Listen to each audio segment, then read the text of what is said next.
Our lawn used to look like this, so it was time to hire some experts to help make it look like what it is today. So while I share all the progress that's been made on this lawn with the help from TruGreen, I'm sharing everything I've learned about caring for my lawn. This is not the final reveal by any means because all good things must take time, especially growing real grass, but I still want to share the exciting progress that's being made. This is what our backyard looked like at the beginning of the year, so earlier this spring we did some much needed cleaning, which included removing that tree stump, picking up lots of old debris, and removing a rusty chain link fence that ran along the other fence, which served absolutely no purpose but create a safe haven for weeds and vines to grow in between.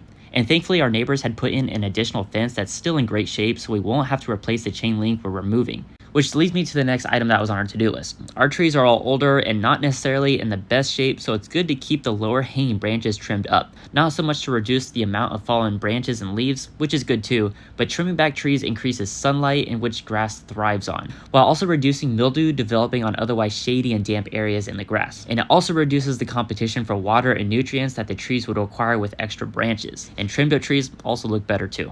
So during this time, the first TruGreen treatment happened and there wasn't a lot of good stuff to work with, so the first application being mostly focused on knocking down weeds eventually allowed us to start off with a blank slate. And I had some extra Bermuda seed and decided to spread it around in the backyard to see how it would progress over the next couple of months and to see what TruGreen could make it do. So on our second visit, they applied specific fertilizers to help the Bermuda grow and weed control sprays to target only the broadleaf weeds. Moving up to our front yard, and the initial conditions were mostly the same as the backyard. There was nothing but weeds growing, but there also used to be a mulch bed underneath an old rotting deck that ran across the front of our house. And we have plans to hardscape this area in the future, but in the meantime I decided to pick up leftover trash and rocks that kept appearing in the dirt. Then I decided to partially bury this piping because it sticking out like a sore thumb was kind of ugly, and we'll find a better long-term solution of where we want pipes to in the future to go. But this was all in preparation for some St. Augustine grass to grow in our front yard, which is really good for Florida weather. I've said before that working with TruGreen is a very low maintenance and cost-effective way to care for my lawn,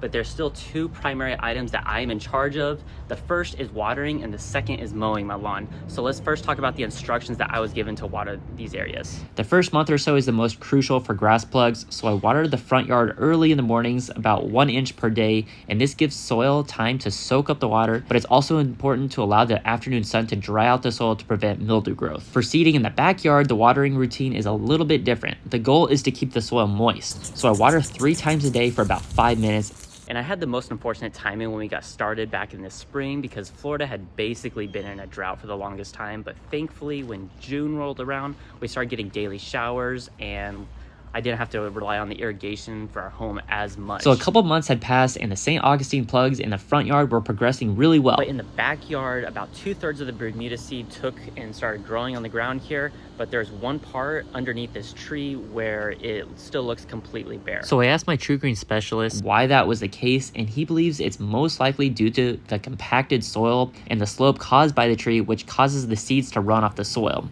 So another important service TruGreen provides is aeration. Over time, soil can be compacted like the area underneath a tree in the backyard, so this helps create pathways for water, air, and all important nutrients to reach the soil and roots for a healthier lawn.